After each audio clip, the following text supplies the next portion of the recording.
Thank you, Brother Jack. That is so true. So good to be here with each and every one of you, drawing close to our God and to one another, supporting one another. We talked a little bit about resurrection this morning, and to me, I don't know, I look back over things that I've thought and struggled with and worried about at different times, and this morning's lesson really just was something that spoke to me that, that thief in the night, we don't have to be worried about that. Let's get that verse up on the screen if we can, from 1 Thessalonians 5 and verse 4. This one just sticks with me. That thief in the night is not really a thief in the night to you and I. Let's say out this all together if you would. But you are not in darkness, brothers, for that day to surprise you like a thief. He said he's coming like a thief in the night, but for those who are children of the day, that doesn't really strike us the same way as it does the world. We're going to switch gears a little bit tonight, though, and we're going to talk about a different concept, a different word picture, really, from Scripture. You know, the words ever just strike you as weird? Sometimes words just strike me as weird, and almost to the point you don't really know, where did that word come from? Outskirts. Outskirts. What? Really? How does that word come about? I know what a skirt is. I know what outskirts are. You have a city, and then out from the city, you have the outskirts. But what does that have to do with a skirt? You've heard the term skirting around.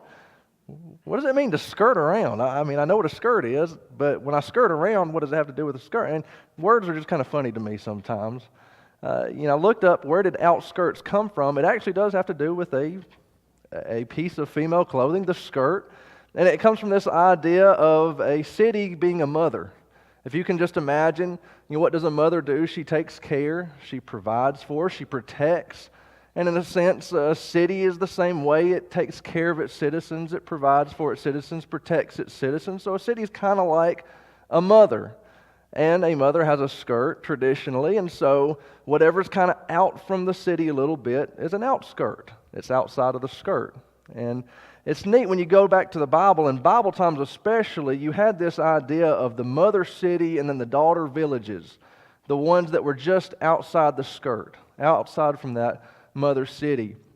It made a lot of difference in wartime, especially with the idea of a walled city. That army was advancing, they're coming down on your area, and everybody wants to get into the protection of that mother city. They don't want to be there when the armies come through. They want to be behind the wall. And the people inside the wall now have a very important decision to make because they only have so many supplies. They can only feed so many mouths. They're about to be under siege. They're about to have to protect themselves, and they don't know when they'll be able to go out and get more food and more water. And so every one of the daughters that they let in, well, that's another mouth to feed. It's another liability. But the supplies in that city mostly came from those people, those farmer villagers, and so the city had a duty to protect its daughters, even though when push came to shove, sometimes those daughters were left out in the cold. You look to texts like Lamentations chapter 3 and 49 beginning, Jeremiah says, "My eyes will flow without ceasing, without respite, until the Lord from heaven looks down and sees. My eyes cause me grief at the fate of all the daughters of my city."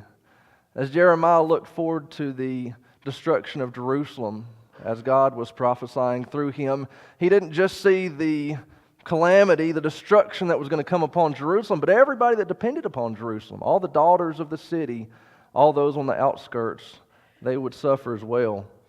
But when the city is doing well, all the daughters are doing well. You look to Zephaniah chapter 3 and verse 14.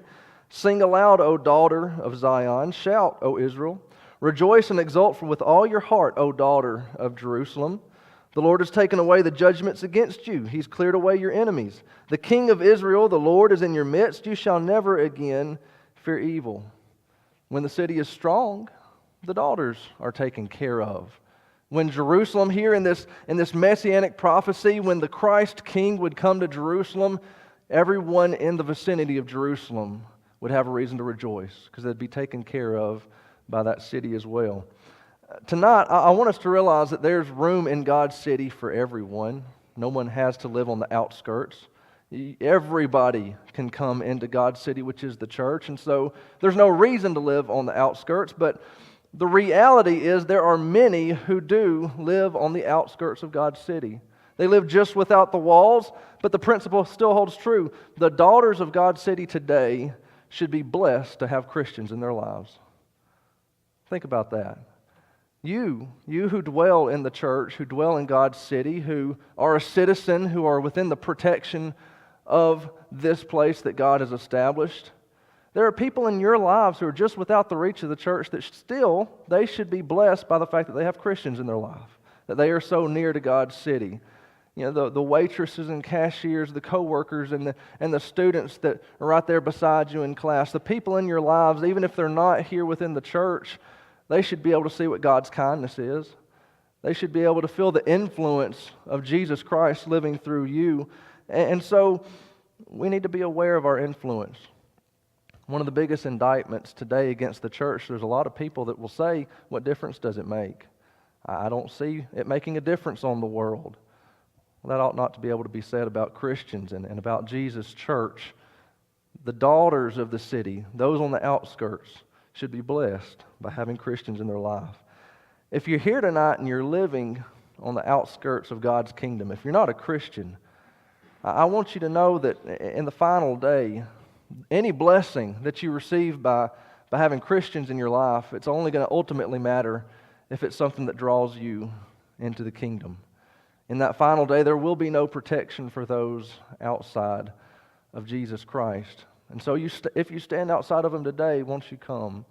He welcomes all. He's not going to turn anyone away. He died for you to be in relationship with Him, safe in the walls of His church for all eternity.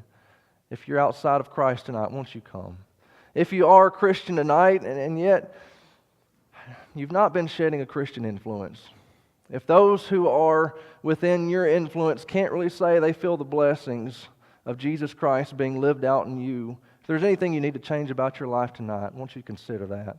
If there's anything you need to get out of your life tonight and take it to Him, if there's any need that you need to come tonight, won't you come as we stand and as we sing?